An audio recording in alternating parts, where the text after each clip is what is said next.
Très chers téléspectateurs, très chers fidèles internautes de votre magazine d'actualité Top 243 News, nous sommes toujours au siège des institutions de la République démocratique du Congo. Nous quittons la chambre haute du Parlement pour nous rendre à l'Assemblée nationale. Le président du bureau d'âge est en train de venir pour le moment pour clôturer la session de septembre, mais également ouvrir une brèche. Peut-être il y aura une convocation d'une plénière extraordinaire pour mettre en place le bureau définitif de l'Assemblée nationale.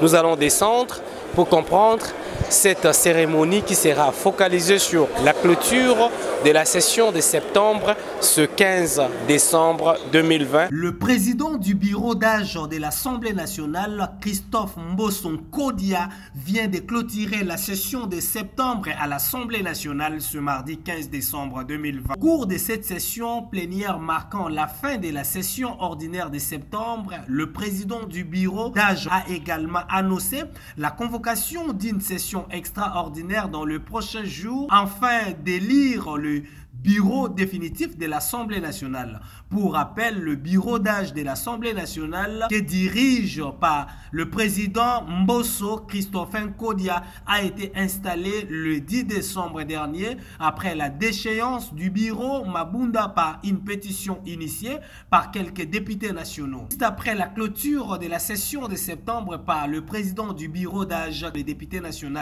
Christophe Mbosso Nkodia, quelques députés nationaux ont réagi au micro de votre magazine d'actualité Top 243 News. Normalement, comme vous le savez, c'était une session budgétaire, mais un peu transformée en une session spéciale parce qu'il y avait d'autres matières qui étaient permises, entre autres l'audition et l'interpellation de certains cas, certains dossiers que la présidente en son temps, l'honorable Janine Mabunda, avait permis, compte tenu de la situation que nous avions tous connue pendant la session de mars où il y avait cette crise sanitaire. Mais il est vrai que pour moi, certes c'est ma deuxième année à l'Assemblée nationale, mais je l'ai dit, sans gêne, c'était une session extraordinaire et historique pour ce pays. Vous savez que c'est pendant cette session où il y a eu le changement, pour ne pas dire la déchéance du bureau Mabunda, dans des conditions inexplicables que vous connaissez. J'y reviendrai pas parce que nous devons sauter le camp. C'est aussi pendant cette session où on a vécu tous ces vents politiques historiques que peut-être nos aînés n'ont pas connus, mais nous avons eu la chance, nous, cette troisième législature, à vivre, à y traverser, et peut-être que nous en parlerons un jour, soit par des écrits, soit par des témoignages. Pour l'Union sacrée, je dois le dire aujourd'hui que si réellement, c'est ce que moi je pense, si réellement la caricature est ce que moi je vois, quand je parle de l'Union sacrée, je vois cette cohésion des Congolais qui veulent travailler ensemble, fédérer les idées pour le bien et l'intérêt de la population.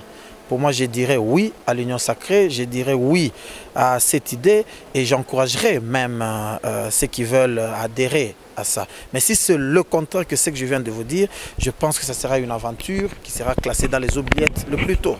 Mais, qu'à cela ne tienne, le chef de l'État a déjà accepté cela. Il y a eu des concertations, il y a eu des consultations dans ces pays. Certes, moi, étant du FCC, nous avions vécu cela de loin, mais en tant qu'homme politique, je dois quand même placer un mot. Et le mot que je dois dire aujourd'hui, c'est de féliciter. Dieu félicite et encourage tous ceux qui ont accepté à l'appel du chef de l'État. Je félicite et encourage tous ceux qui ont accepté de contribuer avec des idées à cette crème, à cette mayonnaise union sacrée pour peut-être gérer le pays demain. Et par là, je dois préciser, nous avions vécu des moments très utiles, très importants avec des politiciens qui se sont démarqués, des politiciens qui ont quitté cette caracasse, ces limites de convictions. Nous avons vécu des politiciens à l'instar de l'honorable président Katumbi Tchapoué Moïse, que je félicite en passant, qui a accepté, malgré sa position, de rester dans l'opposition républicaine. Il a accepté d'aller au-delà. Il a accepté de surmonter cela et il a accepté d'adhérer à un mouvement pour le bien du peuple. Là, je salue et félicite parce que je dois le dire aujourd'hui, M. Katumbi Tchapoué est ce président et cet opposant incontesté de l'opposition républicaine, pour ne pas parler de la MOUC en général, peut-être d'ensemble en particulier. Voilà le patriotisme, c'est de quitter au-delà de tout ça. Mais je le dis toujours, union sacrée ou pas, avant ou après, mais si les 3 chantiers ne sont pas développés dans l'homme, dans le Congolais, dont 1, la dignité, 2, le patriotisme, 3, l'amour du prochain, rien ne changera. Nous aurons le même véhicule, nous aurons peut-être un chauffeur qui changera, mais si le moteur ne change pas, le véhicule ne va jamais tourner. Pour moi, c'est de plutôt penser au changement d'abord de l'homme que de changer les systèmes. Donc bref, je souhaite bonne chance à tous ceux qui adhèrent à l'Union sacrée, mais qu'à cela ne tienne, moi je vois l'Union sacrée peut-être, car cela n'est pas impossible, en coalition encore. Peut-être avec le FCC, c'est possible. Juridiquement, je pense qu'il y a un débat autour de ça, parce que vous savez que quand on installe un bureau d'âge, que je peux appeler en termes faciles, c'est un bureau temporaire. Donc il a un objectif, et l'objectif était celui de traiter les pétitions du bureau déchu. Donc moi je pense que l'objectif, la mission se limite là-bas. Mais si on doit aller en session extraordinaire, peut-être avec vision ou objectif de replacer pour recomposer le bureau, moi je pense que ça sera agir très tôt. Mais c'est utile, pourquoi? Parce qu'on a besoin de ces bureaux-là pour traiter les dossiers des députés, même en vacances parlementaires. Il est vrai que la seule chose que moi je peux dire maintenant en tant que législateur, c'est peut-être conseiller aux amis qui gèrent le bureau actuellement de saisir la Cour constitutionnelle. Que la Cour constitutionnelle nous aide pour interpréter cet article et le reste viendra. Parce que la légalité doit faire de nous des vrais Congolais. La session était essentiellement budgétaire et le budget a été voté à l'Assemblée nationale, envoyé au Sénat. Je suis certain qu'il y aura, si le budget est voté en des termes identiques, ça ne posera aucun problème, ça sera envoyé au chef de l'État pour promulgation. Mais si le Sénat vote le budget en des termes différents de l'Assemblée nationale, il va falloir qu'il y ait une commission paritaire pour statuer. Si on n'arrive pas à se mettre d'accord, eh c'est la version de l'Assemblée nationale qui passe. Et donc, j'espère que nous allons voter le budget en des termes identiques. Je n'ai pas encore l'information du Sénat. Donc, la session était essentiellement budgétaire. On a voté le budget, c'est le plus important. Effectivement, les temps forts, oui, c'est la déchéance du bureau de l'Assemblée nationale. C'est les temps forts de l'Assemblée nationale. Mais la suite, ça va de soi. Hein. Lorsque le bureau est déchu, c'est certainement un nouveau bureau qui sera mis en place. C'est peut-être au niveau de la session extraordinaire qui sera convoquée.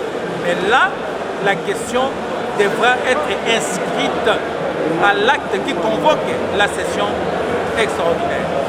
Session de septembre, les grands enjeux, c'est la déchéance du bureau de l'Assemblée nationale avec toute sa composition. Donc si les 6 membres qui sont restés, c'est parce qu'il restait un poste à pourvoir de premier vice-président. Mais les restes présidents, deuxième vice-président, rapporteur adjoint,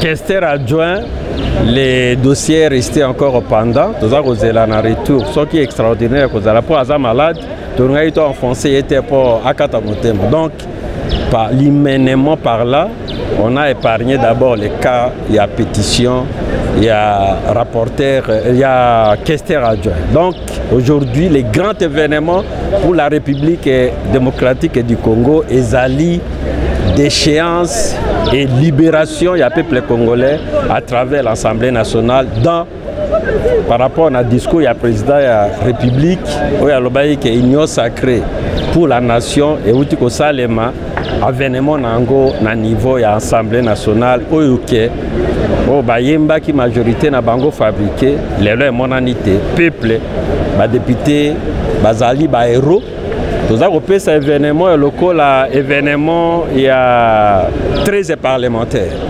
aujourd'hui mboka na biso ezali libéré et majorité ezali basculé en faveur ya président de la République, na gouvernement peut kozala composé et kozala en faveur ya président de la République pour na kotika mwana mboka pour même mboka na développement pour l'intérêt supérieur ya peuple d'abord. Mesdames et messieurs, vous donnez l'essentiel d'actualité en République démocratique du Congo avec toute impartialité. C'est ici sur votre magazine Top 243 News basé sur l'actualité générale.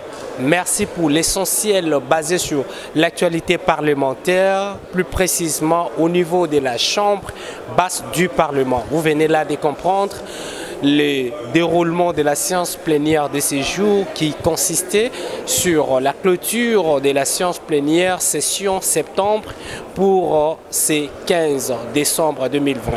Merci pour votre fidélité. Restez connectés. D'ici là, portez-vous bien. À nous revoir très bientôt. Pour vous informer de l'essentiel de l'actualité en République démocratique du Congo en temps réel, il vous suffit de vous abonner sur notre chaîne YouTube Entrepreneuriat TV grâce à votre magazine d'information générale Top 243 News. Pour recevoir toutes les notifications de cette nouvelle édition des informations du jour, au nom de toute la rédaction, nous vous remercions.